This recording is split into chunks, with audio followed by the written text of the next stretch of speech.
یہ آیت کریمہ دی جاتی ہے. فَاغْسِلُوا وُجُوهَكُمْ وَأَيْدِيَكُمْ إِلَى الْمَرَافِقِ. إِلَى الْمَرَافِقِ کا مطلب کوہنیوں تک نہیں ہے. اس کو تک کا معنی سمجھ کے یوں ہاتھ دھویا جاتا ہے. یہ تک کے معنی میں نہیں ہے, یہ سمیت کے معنی میں ہے. اچھا, ادھر آخر مکر نہیں سکتے تھے. عربی زبان میں بالاتفاق تمام علماء کے نزدیک, علماء نحو میں, جہاں الا تک کے معنی میں نہیں آتا بلکہ سمیت کے معنی میں آتا ہے, یہی آیت کریمہ جو ہے نا مثال دی جاتی ہے. فَاغْسِلُوا وُجُوهَكُمْ وَأَيْدِيَكُمْ إِلَى الْمَرَافِقِ. آپ یوں ہاتھ تب دھوئیں گے کہ یہ الا تک کے معنی میں ہو. یہ تک کے معنی میں نہیں ہے بلکہ ہاں سمیت کے معنی میں ہے. وہ مان گئے, حضرات مان گئے. منظور مینگل صاحب, وہ نجیب اللہ طارق صاحب, ارشد سعید صادمی صاحب.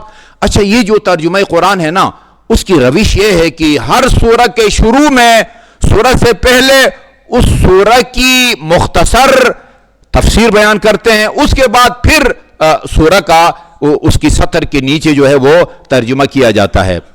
اب ادھر دستخط کرنے کے باوجود انہوں نے مجھ سے زیادتی یہ کی یا ڈنڈی یہ ماری کہ یہ جو شروع میں مختصر تفسیر ہے, ادھر آیت کریمہ کا ترجمہ کیا, اپنے چہروں کو دھو اور ہاتھوں کو کوہنیوں سمیت. آگے جب سوروں کی آیات کی ترجمہ کیا ہے, ادھر پھر وہی انگلیوں جو ہے وہ کوہنیوں تک. ادھر سے میں نے فون کیا, یار یہ کیا زیادتی کی آپ لوگوں نے میرے ساتھ. ایک ہی کتاب کے اندر کہیں تک لکھ رہے ہو اور کہیں سمیت لکھ رہے ہو, اس کو ٹھیک کرو. انہوں نے کہا اور بھی اس طرح کی چیزیں اگر ہے ان کو نوٹ کریں, ایک دفعہ پھر اسلام آباد میں ہماری میٹنگ ہوگی, اس میں انشاءاللہ جو ہے نا ہم اس کو وہ ٹھیک کریں گے. تو ابھی تک جو ہے نا وہ ٹھیک نہیں کیا ہے, اور بہت بری بات ہے نا کہ ایک ہی کتاب کے اندر کبھی آیت کریمہ کا ترجمہ کرتے ہو کوہنیوں تک جی, اور کبھی ترجمہ کرتے ہو کوہنیوں سمیت. تک سراسر غلط ہے, سمیت ہے. خدا یہ بتانا چاہتا ہے بھئی ادھر سے نہیں دھونا, ہاں مونڈے سے نہیں دھونا ہے, بلکہ کوہنیوں سے جو ہے نا وہ آگے دھونا ہے. یہ نہیں بتا رہا کہ انگلی سے شروع کرو اور جو ہے نا وہ کوہنیوں تک, یہ تک کے معنی میں نہیں بلکہ سمیت کے معنی میں ہے. اچھا جی, وہاں امام محمد تقی علیہ السلام بھی تھے, آپ نے دلائل دیے. فرمایا خدا کا حکم ہے کہ جب نماز پڑھو تو آپ کے 7 اعضاء کو زمین پر ہونا چاہیے. ان میں سے 2 ہتھیلیاں ہیں. ان المساجد للہ, یہ اللہ کی امانت ہے, ان کو مت کاٹو. ہمارے فقہ میں یہ 4 انگلیاں انگوٹھا بھی نہیں کاٹا جاتا, 4 انگلیاں کاٹی جاتی ہیں. ٹائم ختم ہو رہا ہے. میں اس سلسلے میں شاید پہلے بھی عرض کر چکا ہوں, امیر المومنین کے فضائل کو ایک دن میں 1000 مرتبہ بیان کرو تو بھی کم ہے. 1000 مرتبہ جب بھی بیان کرو, آپ کو یہ نہیں کہ بھائی بس پہلی دفعہ بیان کیا اس کا اجر مل گیا, دوسری دفعہ, تیسری دفعہ, چوتھی دفعہ وقت ضائع کر رہے ہو. نہیں, جتنی دفعہ بیان کرو گے, بیان کرنے والے کے گناہوں کو بھی بخشتا ہے اللہ تعالیٰ, اور جو سن رہا ہے اس کے گناہوں کو بھی بخشتا ہے. یہ حدیث ہمارے ہاں بھی ہے اور ان کے ہاں بھی ہے. ایک سیاہ فام غلام, اس نے چوری کی تھی. چوری, اس کو پکڑ کے امیر مومنین کے پاس لایا گیا. آپ نے پوچھا بھائی یہ تم نے چوری کی؟ ہاں مولا میں نے چوری کی ہے. بہت سارے گناہگار خود آ کے, یہ جو حدود ہے نا, حدود, ہاتھ کاٹنا, کوڑے مارنا, یہ اللہ تعالیٰ کی طرف سے عنایت ہے. ادھر سزا ملے گی معمولی, ادھر کے بہت بڑے سزا سے عالم آخرت کے بندہ مل جاتا ہے, اس کو نجات مل جاتی ہے. اس نے آ کے کہا فطہرنی, میں اب گناہ کا نام نہیں لیتا, بہت سنگین گناہ جس کی سزا قتل ہے. البتہ گناہگار کو اختیار دیا جاتا ہے کہ ہاں تمہارا سر قلم کریں یا زندہ جلائیں یا کسی بلندی سے, پہاڑی سے تمہیں گرائیں ہاتھ پاؤں باندھ کے. تو بہرحال وہ اس نے اقرار کیا تھا امیر المومنین نے. اس کے اپنے تجویز کے مطابق وہ آگ میں زندہ جلانے کی آپ نے تیاری کی. بہت بڑے گڑھے کے اندر لکڑیاں ڈال کے جب شعلے بلند ہونے لگے تو وہ بندے خدا پشیمان ہو کے آیا تھا. دعا کی خدایا مجھ سے یہ سنگین گناہ سرزد ہو گیا ہے اور ایک غیر فطری عمل انجام دے کے آیا تھا. میں پشیمان ہوں اور تیرے وسیع برحق کے پاس آیا ہوں تاکہ یہ مجھے پاک کریں, مجھے بخش دے. امیر مومنین نے فرمایا ہاں بھائی یہ آگ میں کے اندر کود جاؤ. سفید کپڑے پہنے ہوئے تھے, ہاں ہمارے ان دونوں دوستوں کی طرح. وہ کہتے ہیں جلانے کی بہت دور کی بات ہے, دھواں کی وجہ سے کپڑوں کا رنگ تک تبدیل نہیں ہوا. امیر المومنین بھی متوجہ ہوئے کہ خدا نے بخش دیا ہے. اور یہ بھی قانون یاد رکھیں، اگر قاضی کے پاس کوئی جرم گواہوں کے ذریعے ثابت ہو، وہاں قاضی جو ہے نا وہ سزا دینے کا پابند ہے، وہ معاف نہیں کر سکتا. اور اگر خود اقرار کرے تو پھر اس کو معاف کر سکتا ہے. یہ چونکہ اقرار کر چکا تھا اور اندازہ بھی لگایا کہ اللہ تعالیٰ نے معاف کر دیا ہے، تو آپ نے بھی اس کو معاف کر دیا. اسی طرح یہ غلام، سیاہ فام غلام، اس نے بھی اقرار کیا کہ امیر المومنین ہاں یہ غلطی ہو گئی ہے، میں نے جو ہے نا وہ چوری کی ہے. اور اس کی بھی یاد رکھیں، چوری جو ہے نا وہ، اگر آپ نے مثال دے رہا ہوں، گھڑی قیمتی یا موبائل، وہ گھر کے بونڈری وال کے اوپر آپ نے رکھا ہے اور ادھر سے جو ہے نا کوئی ضرورت مند گزرا ہے، وہ اٹھا کے لے گیا ہے، اس کا ہاتھ نہیں کاٹا جاتا. حرز یعنی اس مال کی جس طرح حفاظت کی جانی چاہیے اس طرح آپ نے حفاظت کی ہے اور جو ہے نا وہ اٹھا کے وہاں سے لے گیا ہے. ورنہ گاڑی کی بھی حفاظت کا ایک طریقہ ہے، ایسی سڑک پر کھڑی کر دیں، ادھر سے کوئی لے جاتا ہے، گراج کا تالا توڑ کے دروازہ توڑ کے لے جاتا ہے، دونوں کا حکم جو ہے نا وہ مختلف ہے. یہ خیر ثابت ہو گیا تھا تو امیر المومنین نے کہا ہاتھ کاٹنے پڑے گا. مولا میں اسی لیے تو آیا ہوں، کاٹے میرا ہاتھ. یہ 4 انگلیاں کاٹی امیر المومنین علیہ الصلوۃ والسلام نے. یہ اپنی 4 انگلیاں ہاتھ میں لے کے جا رہا تھا. راستے میں سلمان فارسی اور ابن کوا یہ اردو والا کوا نہیں ہے، پتہ نہیں کس معنی میں ہے کوا. وہ بڑا جو ہے نا وہ خارجی آدمی تھا، بس چلتے رہتے تھے سلمان فارسی ہر کسی کے ساتھ نا. تو یہ سمجھ گیا کہ امیر المومنین نے حد جاری کی ہے، اس کا ہاتھ کاٹا ہے. اپنے خیال میں امیر المومنین کے خلاف اس کو بھڑکانے اور اکسانے کے لیے کہا من قطع یمینک، یہ تیرا دائیں ہاتھ کس نے کاٹا ہے؟ کہا، یہ نہیں کہا امیر المومنین نے، کہا قطع یدی امیر المؤمنین امام المتقین قائد الغر المحجلین. ایک لمبا چوڑا قصیدہ جو ہے اس کی توقعات کے خلاف اس نے سنا دیا، یہ داغ دیا. اچھا، سلمان فارسی نے آ کے امیر المومنین کی رپورٹ دی. مولا ابن کوا جو ہے نا وہ اس بیچارہ سیاہ فام غلام کو بھڑکانا چاہتا تھا اور الٹا جو ہے اس کو آپ کے فضائل سننے پڑ گئے. فرمایا اچھا اس کو فخر الدین رازی اپنی تفسیر میں سورہ کہف، جس کی شام کے بازاروں میں امیر امام حسین نے کہ سر مبارک نے تلاوت کی تھی، افرأیت ان اصحاب الکہف والرقیم کانوا من آیاتنا عجبا، اس آیے کی تفسیر میں لکھتے ہیں کہ وہ سلمان نے بتایا کہ اس بندے نے جو ہے نا یہ جرات کی ہے اور یعنی غصہ آنے یا مشتعل ہونے کے بجائے آپ کے فضائل سنا دیے ہیں. فرمایا اس کو بلاؤ. سلمان سے کہا کہ اس بندے کو بلاؤ. وہ اپنا وہ کٹی ہوئی انگلیاں لے کے آیا. امیر المومنین نے ان کو جوڑا اور جوڑ کے وہ ایک رومال سے باندھا اور دعا کی. تھوڑی دیر کے بعد روایت میں ہے ہاتف کی آواز آئی، علی کپڑا اٹھا لو، ہاتھ اس کا ٹھیک ہو گیا ہے. ارفع.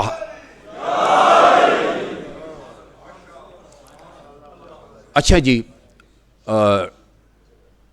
ٹائم میرا ختم ہے، 5 منٹ رہتے ہیں. اچھا یہ بھی جلدی بتا دوں، غصب اور چوری اور غصب میں کیا فرق ہے؟ چوری چھپا کے کی جاتی ہے، غصب دکھا کے کیا جاتا ہے. یہ جو موبائل پر پرس یا موبائل چھینتے ہیں نا، وہ چوری نہیں ہے، وہ ڈاکہ ہے، وہ غصب ہے. یا جو بھائی بہنوں کو باپ کی جائیداد میں حصہ نہیں دیتے نا، وہ چوری ہے یا غصب ہے؟ وہ غصب ہے. اس کی بہن کی اجازت کے بغیر اس گھر کا ہر قسم کا استعمال جائز نہیں ہے. نماز باطل ہے، نماز اس کے اندر باطل ہے جب تک بہن کو راضی نہ کریں. اب وہ خالص جو ہے نا وہ غصب ہو، یا اس مکان میں کسی کا حصہ ہے اور آپ نے اس کو دبایا ہوا ہے. میں نام نہیں لے رہا، اسی مسجد کے ایک ریگولر نمازی کی بہن میرے پاس آئی ہے کہ یہ جو ہے نا یہ بندے خدا میں مانگ رہا ہوں حصہ اور یہ مجھے نہیں دیتا. وہ خود معاف کر دے، الحمدللہ اس کا میاں جو ہے نا وہ بہت ہی پیسے والا ہے، بے نیاز ہے، اور معاف کر دے تو یہ الگ بات ہے۔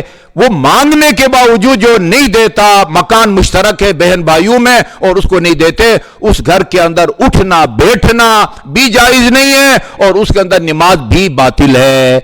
اب بھی میرے خیال میں اگر کوئی جو ہے نا وہ بہن کا حق غصب کرتا ہے، اس کا جو ہے نا پھر وہ اللہ ہی حافظ ہے۔ اعوذ باللہ من الشیطان الرجیم، بسم اللہ الرحمن الرحیم، قل هو اللہ احد اللہ الصمد لم یلد ولم یولد ولم یکن له کفوا احد۔